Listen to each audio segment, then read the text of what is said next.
Henrietta Lacks was born Loretta Pleasant, and we're not exactly sure why, but her nickname was like Henny/Henrietta. And her last name was Pleasant, but her mother's maiden name is Lacks, and she ended up taking that name Lacks. So we'll get to that. But she was born to her parents, Eliza and Johnny Pleasant, on August 1st, 2020. So to put 1920. 1920. Oh my God. So to put that in perspective, she's younger than 3 years younger than Helen. Oh my God.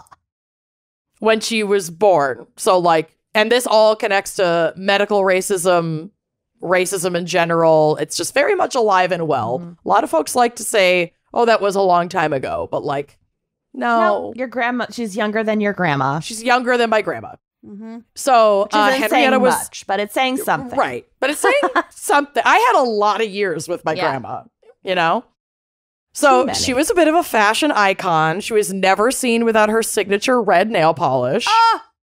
Yep. She was always dressed to the nines. She was very meticulous about like pressing the pleats in her skirts, which I love. From nature.com, quote, she loved to cook. Spaghetti was her favorite, and she loved to dance, often with one of her 5 children in her arms. She was the emotional and psychological center of a home where the extended family gathered and where the door was always open to anyone in need. I can't imagine raising 5 kids and still being pleasant. Yo, you just wait. Fucking yikes. Henrietta herself was one of 10 children, and her mother tragically passed away during the birth of her 10th child. Oh my God. Okay. Oh, wow. Yeah. So her dad, Johnny Lacks, could not, or Johnny Pleasant, couldn't work and care for 10 kids by himself. So he had to make the heartbreaking decision to divide the children among family members to help raise them. So they all stayed within the family, but like he couldn't do it on his own. I mean, fair. Super fair. Henrietta went to live with her mother's parents, so her maternal grandparents, and was given her mother's maiden name of Lacks. So that's why she's Henrietta Lacks. She was raised in a small cabin that had been her grandparents' quarters when they were enslaved. Oh my God. Okay. Wow. On the very plantation that her great-grandfather, who was white, had owned. So I think you know what the implication there and the reality there. Yikes. Henrietta is now being raised by her grandparents, who are still living in the slave quarters that the generation before them was enslaved and assaulted in by the white man who owned their family. And that's how really fucking heavy. That's how whiteness is in her family as well. Can you imagine? So while this family was now paid like a pittance, but enough not to be considered enslaved, they all continued to work on the plantation farming tobacco because there were not places for them to go to gain employment. Yeah, they'd been given no education. Their parents were enslaved. Correct. So Henrietta started tobacco farming at about 8 years old. Again, she's 3 years younger than my grandmother, alongside her cousins, who she also lived with in the cabin. To get her education, she had to walk 2 miles to the nearest black school, but dropped out by the 6th grade because she had to work to support her family. She gave birth to her first child, a baby boy named Lawrence, when she was only 14 years old. Oh my God. I did not know any of this about her life. Yeah, she was a young mama and had a daughter, Elise, when she was 18. Elise was disabled, suffering from cerebral palsy, and I am not sure how long Elise lived. The father of these 3 children was actually her cousin, David, and they got married. They had grown up together in the cabin, formative years. Okay.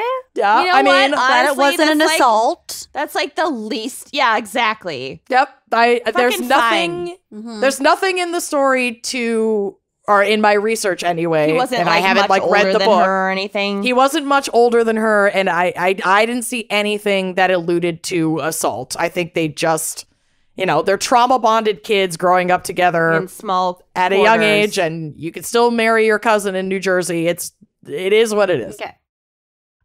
So she, blah, blah, blah. They got married in 1941 and left the farm in Virginia to go live in one of the largest Black communities in the United States, which at the time was in Baltimore, Maryland, where David took a job at Bethlehem Steel, which I'm pretty sure is where the character of Charles Minor, played by Idris Elba, had worked before he was hired by Dunder Mifflin Paper Company. And yes, I am on the spectrum. Wow. Wow. Bethlehem Steel. Yep. Okay. I knew that from somewhere. Thank you. Wow. Someone fact check it, but I'm 99% sure. I didn't look it up. Idris Elba, Bethlehem Steel. Charles Minor. Bethlehem Steel. Find me. If I could spell Bethlehem, I'd be set.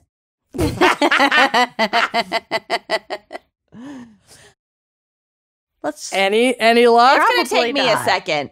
Just assume I'm right. Okay. So the couple had 3 more children, David Jr., Deborah, and Joseph. And Henrietta experienced severe hemorrhaging during Joseph's birth. And about 5 months after the birth of Joseph, her 5th and final child, Henrietta noticed a painful knot like in her pelvis. And at first she was like, am I pregnant again? Like, it's a fibroid. She'd been suffering for a few months. And she and her family believed her to be pregnant again, but she was not experiencing like the typical symptoms of pregnancy. And like, she's had 5 kids. She knows. She said she knows. So she went to be seen at one of the only hospitals in the state who would see Black patients, which was Johns Hopkins. And this was in 1951. Yep. Many of our parents were alive at this time. Like our listeners' parents were alive in 1951. Segregation was soups not that long ago. So the doctor she saw found a mass on her cervix that was the cause of her pain. God, so painful. They took a biopsy of the mass and discovered that it was malignant and Henrietta had cervical cancer. The cancer treatments of the time were not quite as advanced as they are now, and medical racism was very much thriving and still is today. She was treated with the insertion of radium tubes, which is exactly what it sounds like. It's a form of radiation treatment where sealed radioactive material is placed as close to the cancer as possible. Because whole body radiation is really fucking bad for you, and they already knew that in 1951. Yep. So they literally put tubes of radium up her hoo-ha to try and reduce the size of the radiation tumor tampons. So then it could be, operated on essentially. Right. They did this for about 3 days and then released her and told her to come back in like 2 weeks for a follow-up to see if there had been a significant reduction in the tumor. During follow-up, they took additional samples from her cervix without her consent or knowledge. She was just supposed to come back and see if the mass was smaller.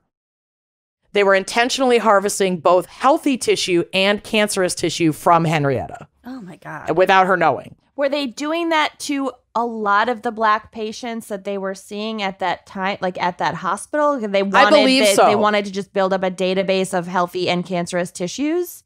I believe so because they didn't know there was anything special about her yet.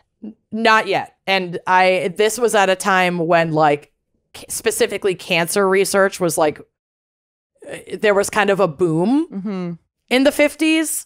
And like, obviously the technology wasn't super great, but like they were absolutely collecting samples. She's not. So I'm guessing they probably collected samples without the consent or knowledge of most of the patients that they saw.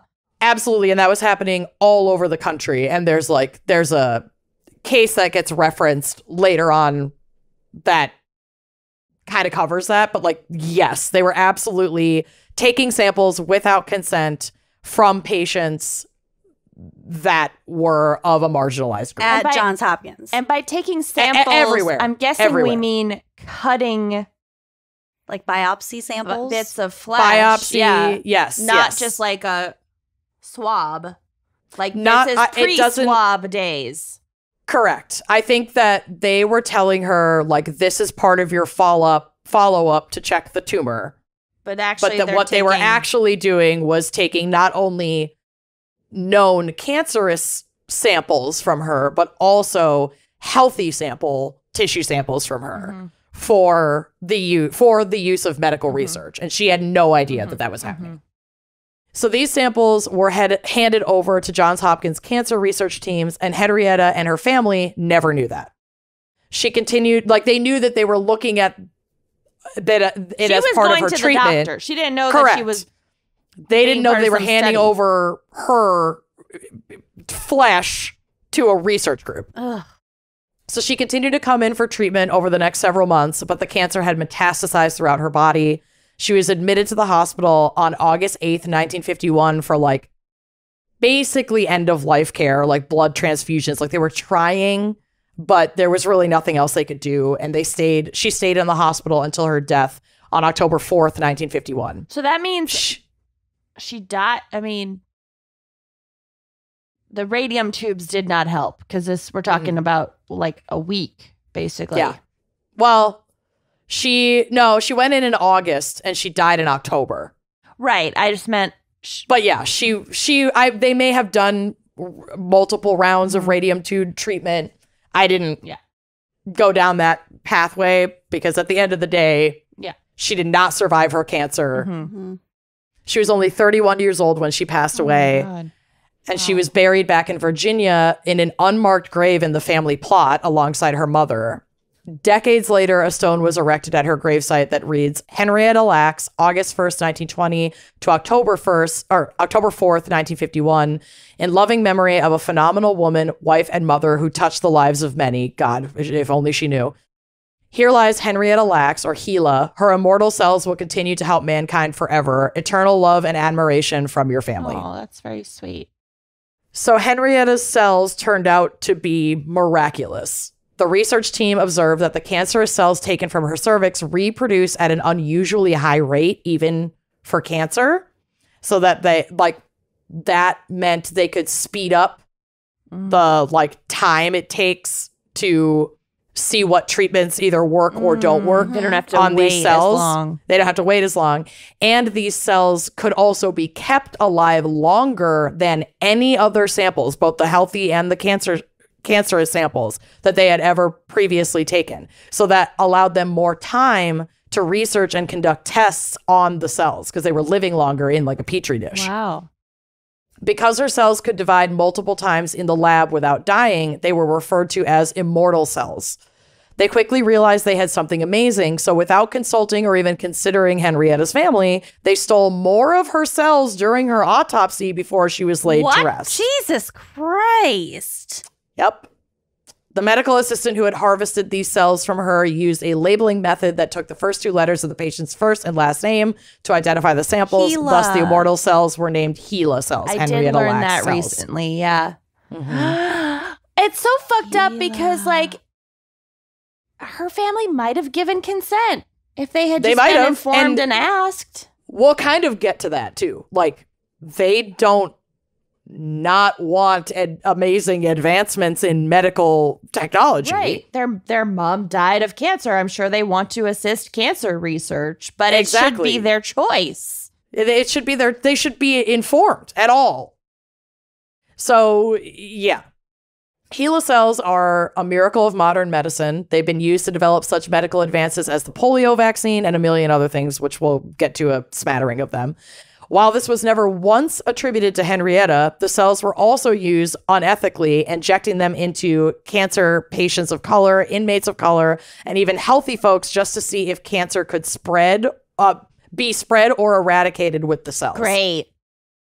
So by 1955, Johns Hopkins was able to successfully clone Gila cells, the first ever successfully cloned human cells.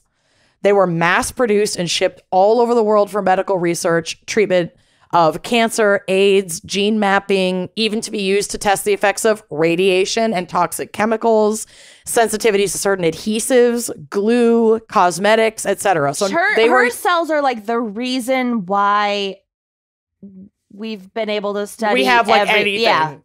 Modern and they're medicine. not, and it's not just medical study, it's also commercial use that her cells have been used for. So that's a big part of the problem is that the Lacks family was never compensated for the massive amounts of money that were made because of her cells being used to test everything, cosmetics and glue and Scotch tape. Wow. Even if they don't have a case to get money for medical advancement because that's not quote unquote for profit, even though it absolutely totally is, but that's like their excuse. She still should have been, her fucking family should have received compensation for the commercial use of her cells. For sure. At the minimum. I mean, other companies were mass producing and selling her cells. So companies were profiting from these cells. It just wasn't the fucking owners of the cells. Exactly. So this is a little excerpt from The Immortal Life of Henrietta Lacks by Rebecca Skloot. Quote, her cells were part of research into the genes that cause cancer and those that suppress it. They helped develop drugs for treating herpes, leukemia, influenza, hemophilia, and Parkinson's disease.